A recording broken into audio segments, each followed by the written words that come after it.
Boa noite, colegas. Então vamos iniciar nossa aula. Professor Lucilo Macedo, turmas quarto A e B, noturno, Direito Olá, Penal professor. 3, Faculdade Pacífico Cuiabá. Então, a sequência da aula de hoje é justamente trazer os principais crimes dentro dos crimes contra o patrimônio. E na última aula nós fechamos o crime de estelionato, que está lá no artigo 171 do Código Penal. Tanto é que eu vou fechar a aula hoje, depois vou enviar este material para vocês lá via portal, tá bom?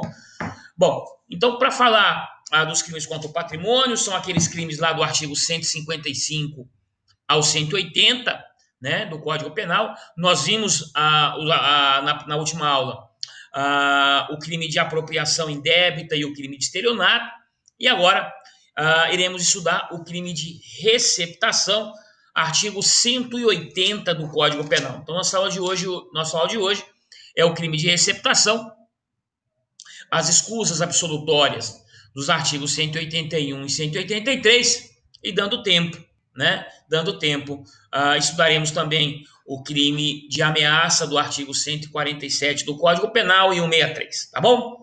Então vamos lá, o artigo 180, o crime de receptação, para fecharmos aí os crimes contra o patrimônio, enfim, damos apenas os crimes mais importantes, tá bom? Então vamos lá no artigo 180 do Código Penal, crime de receptação. Primeiro eu tenho que entender o que é no crime de receptação. O crime de receptação, colegas, ele é um crime acessório. Por que o crime de receptação ele é um crime acessório? Porque ele presume que aconteceu, que houve um crime anterior. Então ele presume a ocorrência de um delito anterior. Então, eu vou ser muito sincero com vocês. Só existe crime de furto, de roubo, de estelionato, de apropriação indébita, porque eu tenho, na verdade, alguém que é o destinatário final. Então, só tem furtos de celulares, de motocicletas, enfim, de residências, porque tem alguém que compra esses produtos, né? E essas pessoas, então, são responsabilizadas pelo crime de receptação. É importante observar que se o agente furtou um celular, por exemplo, e ele vendeu esse celular para o receptador, aquele que realizou o furto, ele responde pelo crime de furto. Aquele que comprou o aparelho celular sabendo que era produto de crime, este responde pelo crime de receptação. Tudo bem? Até mesmo porque quando eu realizo a subtração de um aparelho, de uma coisa, de uma res furtiva, o que eu vou fazer com ele, com a res furtiva, pouco interessa, tá bom? Então vamos lá, trazendo aí o 180. Eu vou falando parágrafo por parágrafo, caput, e vou trazendo a classificação da doutrina em relação ao crime de receptação. A doutrina tem algumas classificações que isso geralmente cai muito em prova. Então vamos começar no artigo 180 do Código Penal. Caput. Diz assim a receptação. Vocês vão perceber que ele tem vários tipos penais. Vários tipos penais. Os colegas se recordam que toda vez que eu tenho mais de um tipo penal, ele é classificado pela doutrina como crime de ação múltipla ou tipo penal misto alternativo, né? Ou tipo penal misto alternativo, porque ele tem vários tipos penais, vários núcleos, tá bom? Vamos lá então, 180 diz assim: adquirir, receber, transportar, conduzir ou ocultar em proveito próprio ou alheio, coisa que sabe ser produto de crime. Esta primeira parte do artigo 180, caput, ele é classificado pela doutrina como receptação simples, né? Essa primeira parte do artigo 180 é chamada, então, o caput é chamado de receptação simples, e esta primeira parte do artigo 180 caput é classificado como receptação própria. Então, receptação simples, o caput, que é dividido em receptação própria e imprópria. Esta primeira parte é chamada, então, pela doutrina de receptação própria. Diz ela, adquirir, receber, transportar, conduzir, ocultar em proveito próprio ou alheio, coisa que sabe ser produto de crime. Qual crime? O crime anterior. Qual, professor? Pode ser furto, pode ser roubo, pode ser peculato, não obrigatoriamente ele está inserido lá no título lá dos crimes contra o patrimônio, tá bom? Então essa primeira parte, então, eu tenho a figura do roubo, da receptação própria, da receptação própria. A segunda parte do artigo 180 do caput é chamado pela doutrina de receptação imprópria. A segunda parte, então, receptação imprópria. O que é a receptação imprópria? Olha lá comigo no 180. Ou influir para que terceiro de boa-fé adquira, receba ou oculte. Então, se você influir, né, para que terceiro de boa-fé adquira, receba ou oculte a coisa, você está praticando uma espécie de receptação, a chamada receptação imprópria. 180, caput, segunda parte. A pena da receptação é a mesma pena da receptação simples. É a mesma pena do crime de furto, de 1 a 4 anos e multa.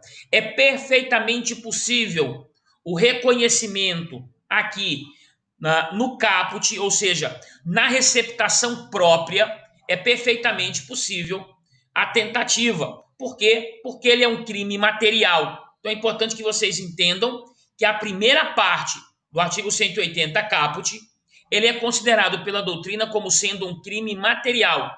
Ou seja, a consumação independe da obtenção do resultado. Porém, a doutrina reconhece a segunda parte do artigo 180 caput, ou seja, da receptação imprópria, como sendo um crime formal, né? Formal. Deixa eu só corrigir, perdão, eu falei de forma equivocada, deixa eu corrigir. Na receptação própria, que admite tentativa, quando eu falo que é crime material, deixa eu só corrigir, por favor.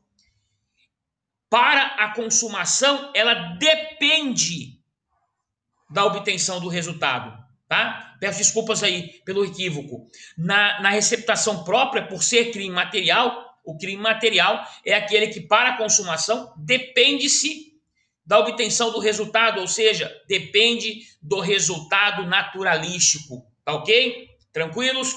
Já na receptação imprópria, ela é crime formal, ou seja, a consumação independe da obtenção de resultado. Automaticamente, eu não teria a possibilidade do reconhecimento da tentativa na receptação imprópria.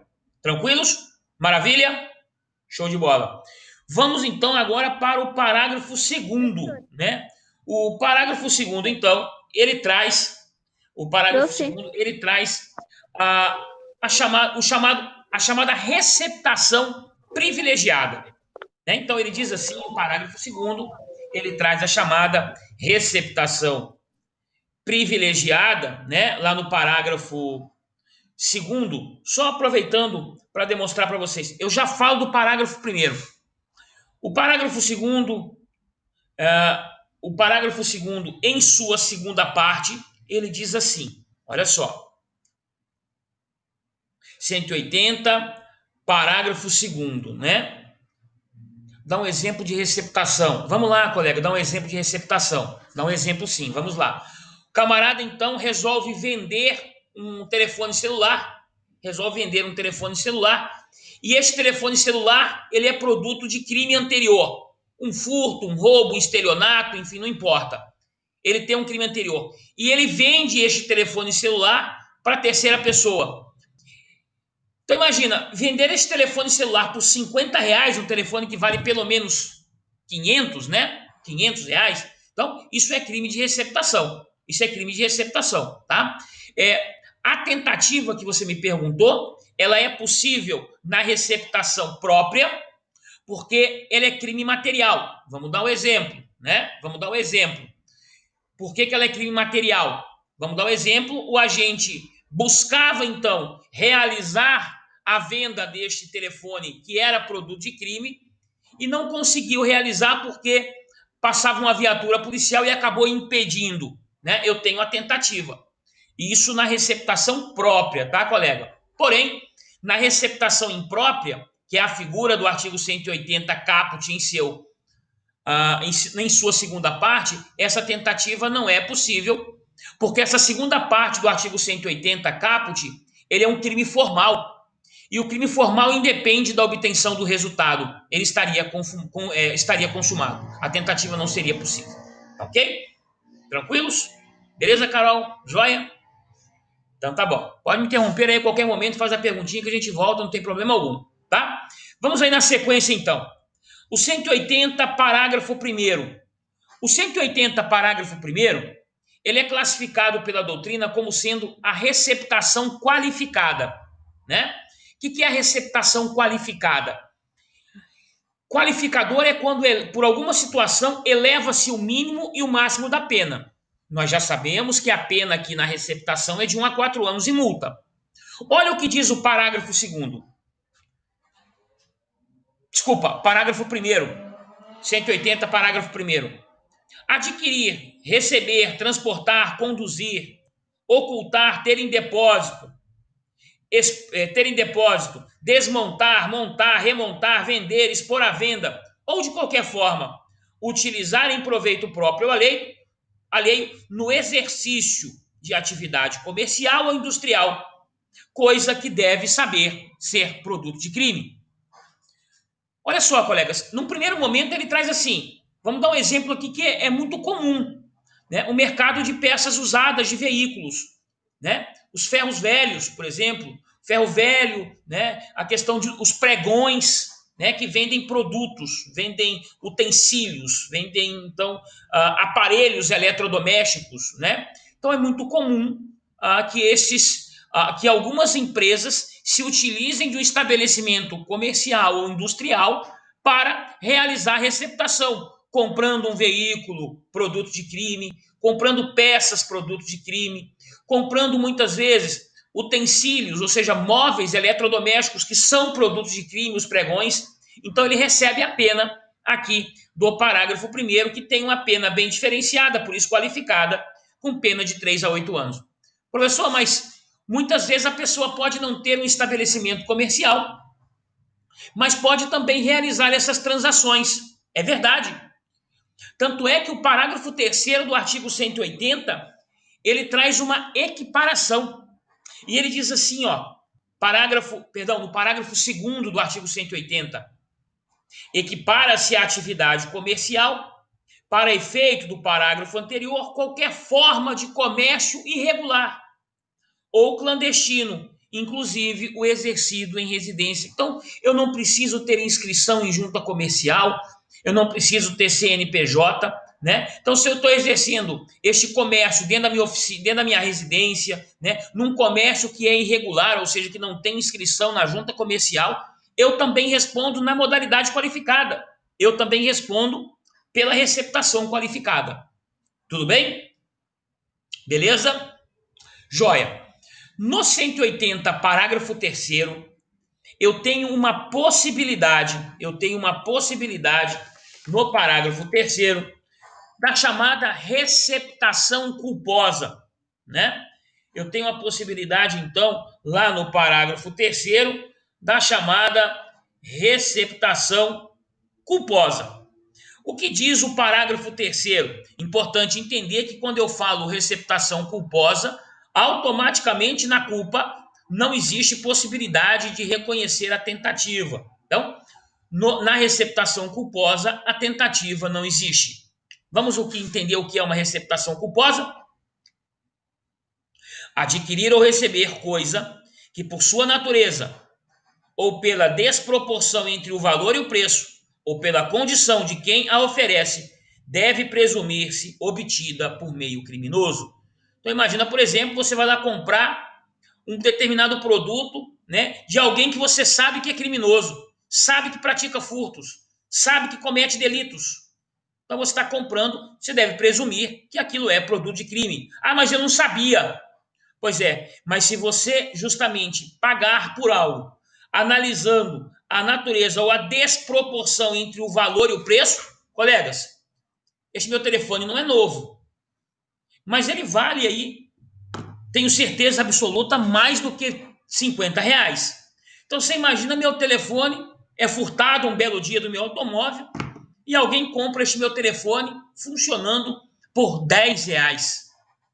Poxa, R$ 10 ele vale mais. Eu sei que meu telefone não vale muito, mas ele vale mais do que R$ 10. Imagina lá, comprar este relógio por R$ 5. Ele vale mais do que R$ 5. Agora, eu não sabia da valorização, ou seja, eu não sabia do valor, né? A desproporção entre o valor do objeto e aquilo que eu estou pagando. Bom, num primeiro momento, eu tenho a receptação culposa, é uma pena pequena, ela é uma pena de 1 mês a 1 ano, ou multa, ou as duas, não teria problema, porém, o legislador, ele analisa a conduta de quem comprou este objeto. E ele traz na figura do parágrafo 5º, ele traz na figura do parágrafo 5º uma possibilidade que o magistrado, então, ele pode deixar de aplicar a pena. Veja comigo. Na hipótese do parágrafo 3º, ou seja, na hipótese de receptação culposa, se o criminoso for primário, pode o juiz, tendo em consideração as circunstâncias, deixar de aplicar a pena. Então, o juiz pode deixar de aplicar a pena se ele for culposo. Né? Poxa vida, ele não sabia, R$ 5 ele não tinha noção, o camarada passou uma lábia nele, o juiz pode deixar de aplicar a pena. Porém, na segunda parte do artigo 180, parágrafo 5º, nessa segunda parte do artigo 180, parágrafo 5º, eu tenho o que a doutrina classifica como receptação privilegiada. E o que é essa receptação privilegiada? Olha o que diz a segunda parte do parágrafo 5º. Na receptação dolosa, aplica-se o dispositivo no artigo 155, parágrafo 2º. Professor, onde está a receptação dolosa? No caput do 180, no parágrafo 1º do artigo 180. Isso é receptação dolosa, ou seja, quando não for culposa. Então, o que significa, diz o professor, reconhecer a aplicabilidade do 155, parágrafo 2º nesta receptação privilegiada? Significa dizer o seguinte, olha comigo, atenção comigo. Se o criminoso for primário e de bons antecedentes, e se a coisa, fruto da receptação, for de pequeno valor, lembrando, pequeno valor é a coisa, é o produto da receptação que não excede um salário mínimo à época dos fatos, o juiz tem 3 opções. Substitui a pena de reclusão pela pena de detenção. Segunda opção, diminui esta pena de 1/3 a 2/3. Ou, terceira opção, aplica somente a pena de multa. Então veja que, se for dolosa, mesmo assim o juiz ainda pode, analisando o contexto, ele poderá diminuir a pena de 1 a 2/3, aplicar somente a pena de multa ou substituir a pena de reclusão pela pena de detenção. Tudo bem? Tranquilos? Beleza? Então tá bom. Vamos mais continuar no crime de receptação, um crime um pouco extenso. Vamos mais. Vamos agora voltar na figura do artigo 180, parágrafo 4º, porque ele traz uma possibilidade lá no parágrafo 4º, ele traz uma possibilidade em que o magistrado, né, traz uma isenção de pena, né, na seguinte situação. Olha só, se no crime anterior praticado,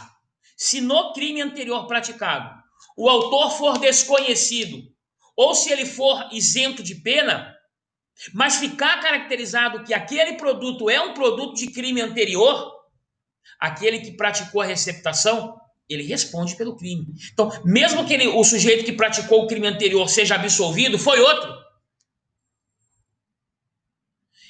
Aqui eu terei o crime de receptação. Veja o parágrafo 4º do artigo 180. A receptação é punível, ainda que desconhecido ou isento de pena, o autor do crime de que proveio a coisa. Tudo bem?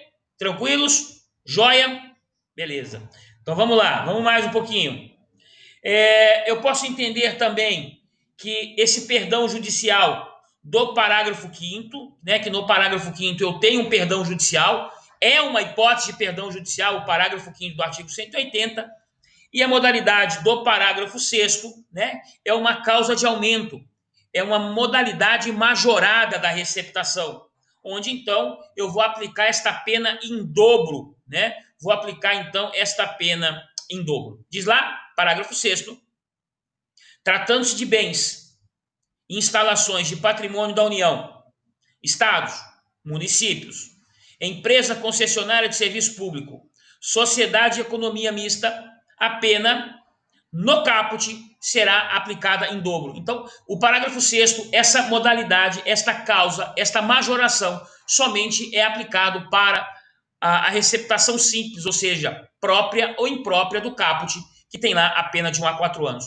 Então, se for contra os bens do Estado, do município, da União, dessas entidades, a pena sofrerá uma causa de aumento e essa pena será aplicada em dobro. Tudo bem? Tranquilos a receptação? Alguma dúvida em relação à receptação? Em 2016, surge a figura do 180A, porque estava acontecendo muito receptação de gado e assim por diante. Então ele cria a figura do 180A, se vocês observarem no Código Penal de vocês. E ele tem essa nomenclatura A justamente porque surgiu em 2016, ou seja, né, após a edição do Código Penal. Diz lá o 180A: adquirir, receber, transportar, conduzir, ocultar, ter em depósito, vender com a finalidade de produção ou comercialização, semovente, olha aí, semovente, domesticável, de produção, ainda que abatido ou dividido em partes, que deve saber ser produto de crime, né? Então, o açougue, por exemplo, que compra uma carne clandestina, ele pode estar comprando, na verdade, uma carne que é produto de crime, de abigeato, de furto de gado, né? Então, na verdade, isso também configura o crime e ele traz uma pena um pouquinho maior, uma modalidade qualificada também do que comparando com o caput, essa pena de reclusão de 2, né, a 5 anos e multa. Bom, finalizamos a receptação do Código Penal. Pergunto aos colegas, até aqui, alguma dúvida? Tranquilos? Mesmo? Então tá bom. Agora, é sem dúvida nenhuma uma das questões que mais costuma aparecer em prova, se pede muito em prova isso. E eu preciso de muita atenção de vocês, mesmo sendo quinta-feira à noite, né? 8 horas da noite, 20 horas agora, véspera de feriado. Porque essa questão que eu vou trabalhar com vocês agora, isso adora aparecer em prova de concurso. Prova da OAB, eles criam um casinho e inserem essa situação na pergunta, tá? Então vamos lá. Por gentileza, entendam, vou até escrever para vocês aqui, do artigo 181 ao 183, eu tenho as chamadas escusas absolutórias.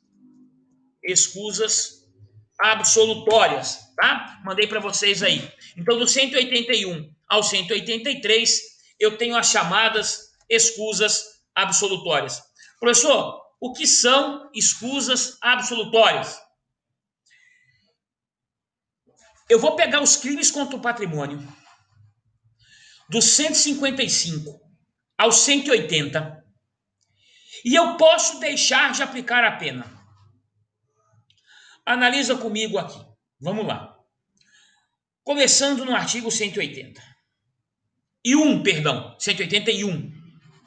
Escusas absolutórias. É isento de pena quem comete qualquer dos crimes previstos neste capítulo em prejuízo. Qual capítulo, professor? Capítulo patrimônio. Capítulo crimes contra o patrimônio. 155 ao 180. Então prestem bastante atenção aqui.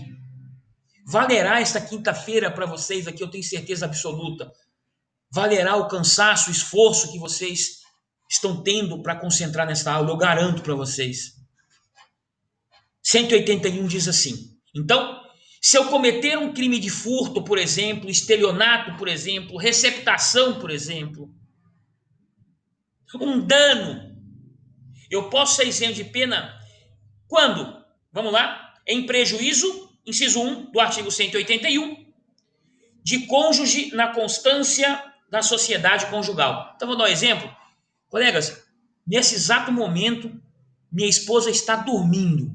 Eu estou aqui em casa, na sala, e ela está dormindo lá no quarto. É verdade mesmo, está dormindo.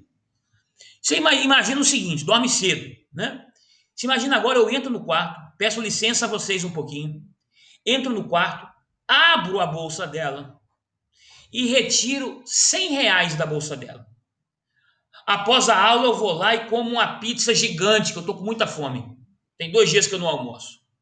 Né? E aproveito o troco, né, e compro tudo de refrigerante. Vamos lá. Professor, você praticou um furto na bolsa da sua esposa. Você tirou R$ 100 sem autorização dela. É verdade. É verdade. Só que o artigo 181 determina que, neste caso, contra o cônjuge, eu sou isento de pena.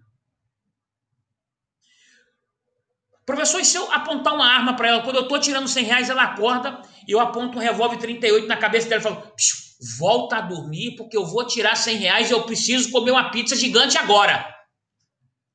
Atenção, veremos daqui um pouquinho. Se eu praticar o crime de roubo, o roubo não tem escusa absolutória. Show de bola?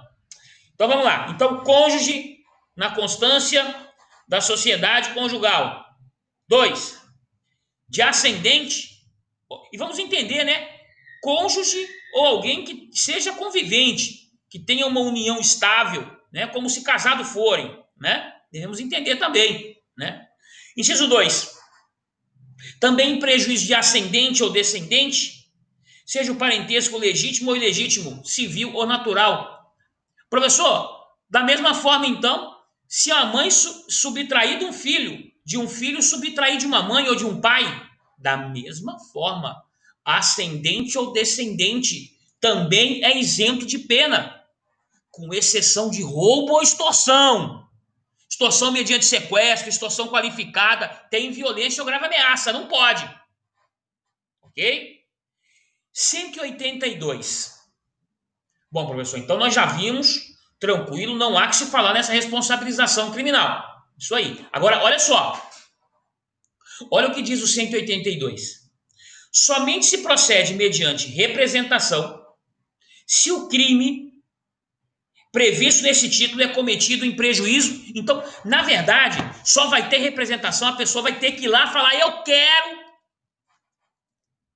iniciar uma responsabilização criminal contra essa pessoa. Eu quero que nasça uma responsabilização criminal. Vamos lá? Do cônjuge separado judicialmente ou divorciado. Então, o camarada não mora mais com a esposa dele, é separado.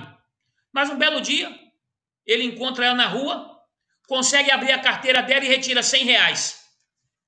Se ela representar, ele será responsabilizado pelo crime. Se ela ficar em silêncio e não representar, acabou. Não há que se falar nessa responsabilização criminal. Inciso 2. De irmão legítimo ou ilegítimo. Então, do meu irmão chama Luiz. Então, imagina eu chegar na carteira do meu irmão Luiz e tirar da carteira dele R$ 100. Né? Contra meu irmão. Na verdade, se meu irmão representar, eu responderei por esse delito. Então, tem que ter a representação dele. Tá ok? E também pelo inciso 3, de tio ou sobrinho com quem o agente coabita. Né? Então, vamos imaginar. Se meu tio que mora lá em Pernambuco, um belo dia eu encontro meu tio e pratico um crime de furto contra ele, não há que se falar em escusa absolutória. Porém, se eu coabitar, se eu morar junto com meu tio ou com o tio, com o sobrinho, obviamente, né, ele precisa representar para que aconteça a responsabilização criminal. Agora, professor, você disse que se tiver violência ou grave ameaça, eu não aplico as escusas absolutórias? É verdade. E, na verdade, eu tenho 3 hipóteses que eu não aplico escusa absolutória, mesmo se for contra ascendente, descendente ou cônjuge, ou irmão. E essas 3 possibilidades, ou seja, que não será cabível, mesmo contra ascendente, descendente ou cônjuge, elas estão no 183. E ele diz assim: não se aplica o disposto nos dois artigos anteriores, ou seja, 181 e 182. Se o crime é de roubo ou de extorsão, ou quando ocorra emprego de grave ameaça ou violência à pessoa. 2, ao estranho que participa do crime. Então imagina, vamos imaginar, meu pai tem uma joalheria e eu convido meu amigo Hugo, falo, meu amigo Hugo, vamos lá praticar o crime nessa joalheria? E eu chamo meu amigo Hugo para cometer o crime nessa joalheria do meu pai. Lá do meu pai, lá no centro, na 3 de junho. Vamos lá que a gente entra lá nessa joalheria à noite. Então, imagina, entrou à noite, acaba sendo preso em flagrante delito. Olha, é meu pai, é furto, não falei roubo, é meu pai. Eu sou isento de pena, porém o Hugo não tem qualquer parentesco com meu pai, ele será responsabilizado criminalmente, ele é estranho, né? Ele é estranho, então, ao meu parentesco com meu pai, então ele receberá pena, eu não.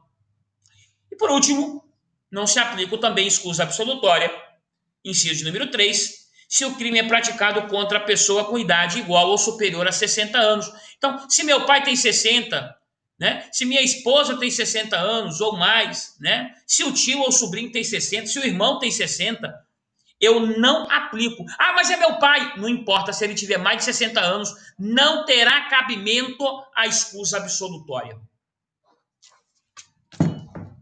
Tranquilos, colegas? Beleza? Informação preciosa, garanto para vocês.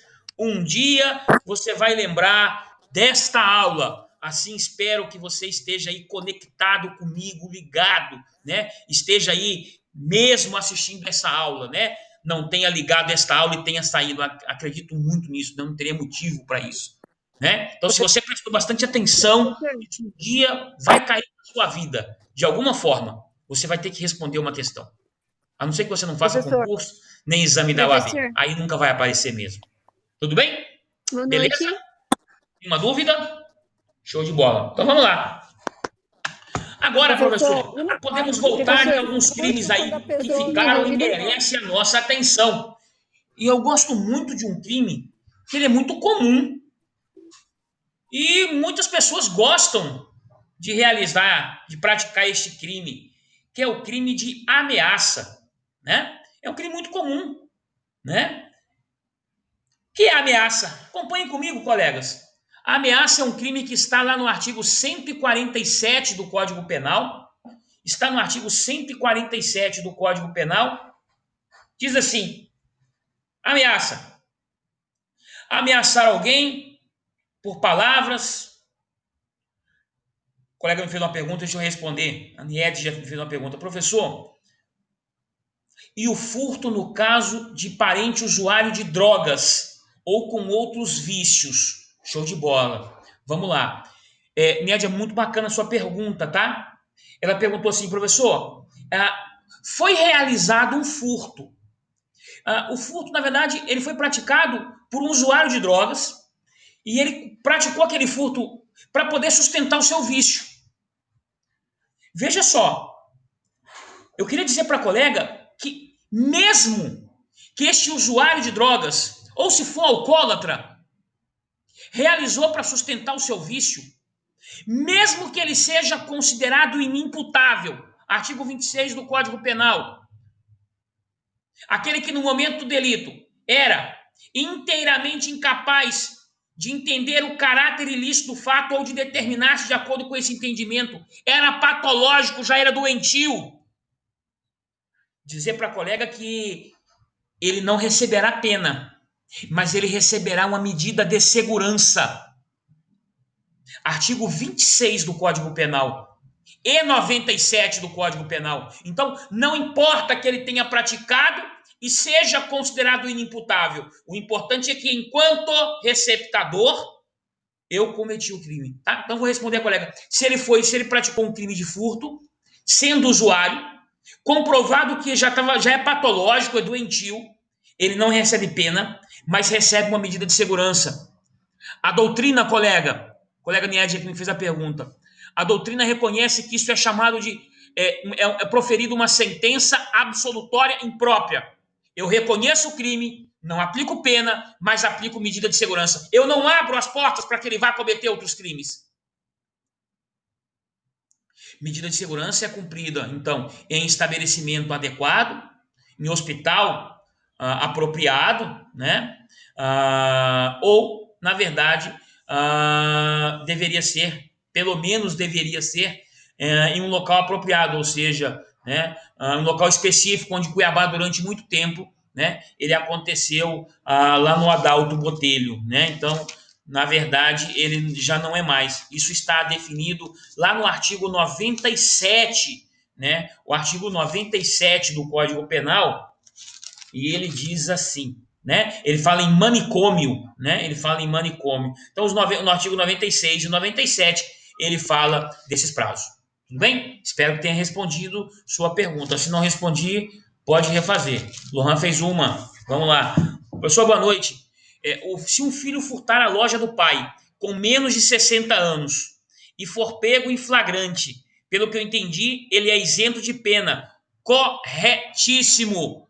Mas se o pai entrar com representação, não, Lohan. O pai não precisa dessa representação, não. Ele, na verdade, olha só, mesmo que o pai ingresse com representação, o filho é isento de pena, porque o pai ele não está nas hipóteses contidas do artigo 182. Tá? Muito bacana a sua pergunta, que legal, não imaginava que iria ouvir uma pergunta tão bacana nessa quinta-feira, finalzinho de noite. Muito obrigado, Niedia, muito obrigado, Lohan, pela participação. Pode ter certeza que isso vai me tornar, né? Vai me tornar um professor ainda mais preocupado com vocês, sabendo que vocês estão prestando atenção, tá? Uma outra pergunta, outro fera, Neemias, né? Meu Emias, hoje cuiabano, não é mais carioca, né? Carioca já foi, agora ele é cuiabano. Emias é cuiabano, não é mais carioca. Se o filho for maior de 16 e menor de 18, responde mesmo assim, né? Olha que pergunta bacana. Faz mais pergunta aí, colega. Vamos embora. Minha reunião com os professores é só 21. Tem tempo pra caramba aí, ó. Vamos lá, Neemias. Vou responder das duas formas. Primeiro, se ele for maior de 16 e menor de 18, ele não responde pelo Código Penal, responde pelo ECA. Não recebe pena, recebe medida socioeducativa. Agora, não me importa se quem cometeu o crime tenha menos de 18 anos ou não.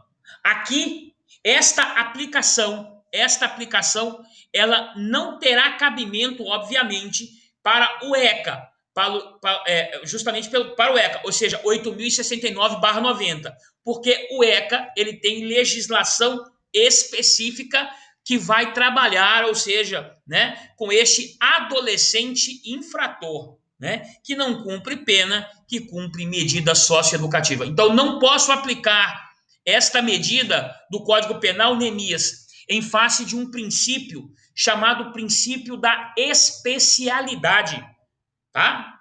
Tem que devolver a altura da sua pergunta, que foi muito grande, né? Então, o que é o princípio da especialidade? Quando surgiu, Neemias, o ECA em 90, é uma lei especial, então ele passa a disciplinar matérias trazidas pelo Código Penal. Show de bola?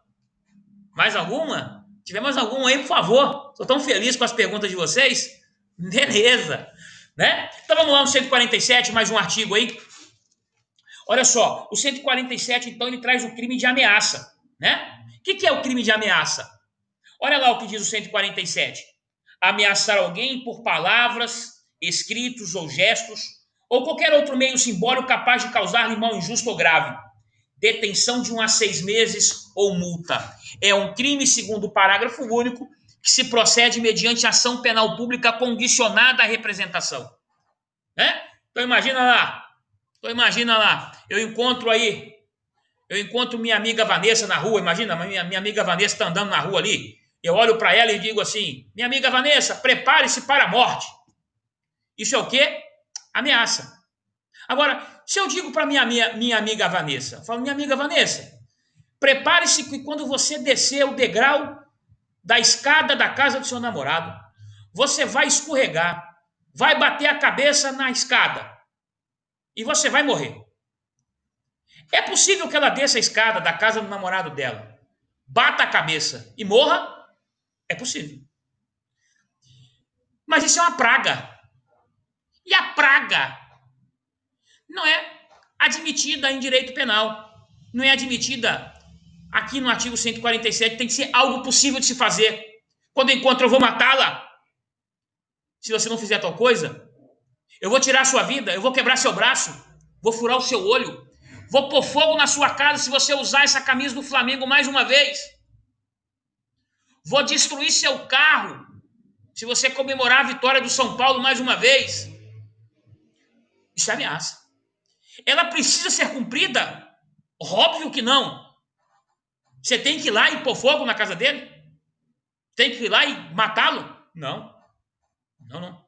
Outra coisa, o crime de ameaça, a tentativa é possível, tá?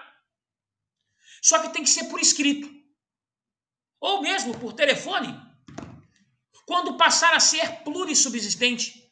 Quando passar a ter, então, mais de uma forma, mais de uma etapa para a prática do delito, e aí configura o crime de ameaça.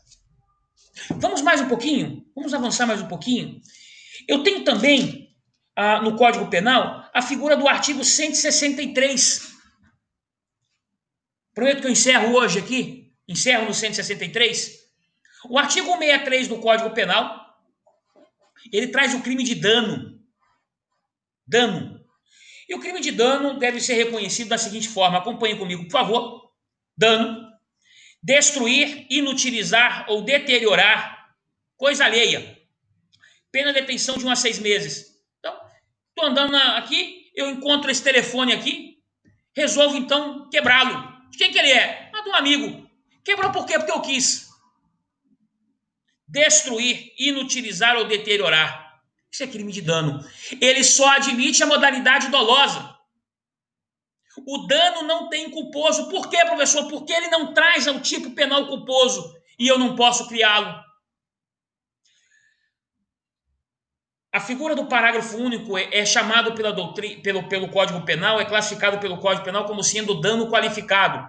Eu passo a ter uma pena de 6 meses a 3 anos e multa, além da pena correspondente à violência.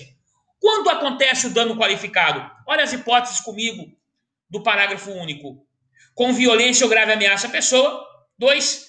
Com emprego de substância inflamável ou explosiva. 3. Contra o patrimônio da União, do Estado, município, empresa concessionária, serviço público ou sociedade de economia mista. Um exemplo de sociedade de economia mista é o Banco do Brasil. 4. Por motivo egoístico ou com prejuízo considerável à vítima. Professor, destruir uma bicicleta, daquela bicicleta antiga, Caloi, barra forte, é prejuízo considerável para a vítima? Se ela tiver só aquela bicicleta para se locomover, para ela é um prejuízo considerável. Agora, se essa barra forte for do Blairo Mágico, de um governador, de alguém que tenha dinheiro, ela não é um prejuízo considerável. Para ele, não é. Tudo bem? Tranquilos até aqui? Eu paro por aqui nossa aula de hoje, essa aula do dia 19 de novembro, né? Com a participação de todos vocês aí, né? Agradecendo a participação de vocês. Tem mais alguma pergunta que vocês gostariam de fazer? Estou à disposição de vocês para eventuais questionamentos. Lembrando os colegas, segunda-feira começa a semana de atividades, tem aula normal. Lá no dia 30 começa a semana das provas, né? E quem passou, passou, tá bom? Mas fiquem tranquilos aí que estamos trabalhando bastante para que tenhamos aí um próximo semestre muito melhor, né? Um semestre com proximidade, né, colega? Olho no olho de cada um de vocês. Saudade de estar com vocês na FACIP, entrando na sala de aula, conversando com cada um de vocês, encontrando, enfim, né, querendo melhorar cada vez mais, tá? Eu pergunto aos colegas se tem mais alguma dúvida.